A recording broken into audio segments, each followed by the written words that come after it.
আসসালামু আলাইকুম সবাইকে। নাইমাস কুকিং আপনাদের স্বাগতম। আশা করি আপনারা সবাই ভালো আছেন। আমি আল্লাহর রহমতে অনেক ভালো আছি। আজকে আমি আপনাদেরকে তৈরি করে দেখাবো রসুন ভর্তা। রসুন ভর্তা এভাবে বানালে ১ প্লেট ভাত মিনিটে শেষ হয়ে যাবে। খুব সহজ পদ্ধতিতে তৈরি করে দেখাবো। চলুন এখন আমরা শুরু করব।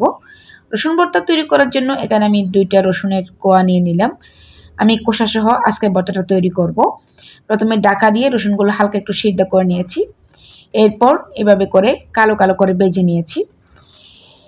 একটি প্যানের মধ্যে নিয়ে নিয়েছি ১ টেবিল চামচ সয়াবিন তেল, তারপর দিয়ে দিয়েছি ৩টা শুকনো মরিচ। প্রথমে শুকনো মরিচগুলো একটু ভেজে নিলাম।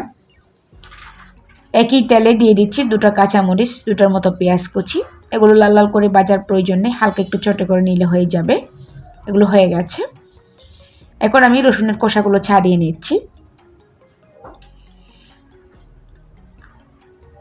সেমভাবে সবগুলো রসুনের খোসা আমি ছাড়িয়ে নিয়েছি। সামান্য লবণ দিয়ে আমি মরিচগুলো হাত দিয়ে গুঁড়ো করে নিলাম। এখন রসুনগুলো হাত দিয়ে ভর্তা করে নিচ্ছি। যারা আমার চ্যানেলটি সাবস্ক্রাইব করেছেন তাদেরকে অসংখ্য ধন্যবাদ। যারা এখন আমার চ্যানেলটি সাবস্ক্রাইব করেনি তারা আমার চ্যানেলটিকে সাবস্ক্রাইব করে রাখবেন। পাশের নোটিফিকেশন বেলটি অন করে রাখবেন। যখন আমি নতুন কোনো ভিডিও আপলোড করব তখন সাথে সাথে আপনাদের কাছে নোটিফিকেশনটি পৌঁছে যাবে। এখন কিছু ধনেপাতা কুচি দিয়ে দিচ্ছি। সবগুলো হাত দিয়ে ম্যাশ করে নিলাম। দেখুন খুব সহজ পদ্ধতিতে ভর্তা তৈরি হয়ে গেল। আশা করি আজকের রেসিপিটি আপনাদের ভালো লেগেছে। আশা করি আপনারা বাসায় ট্রাই করবেন।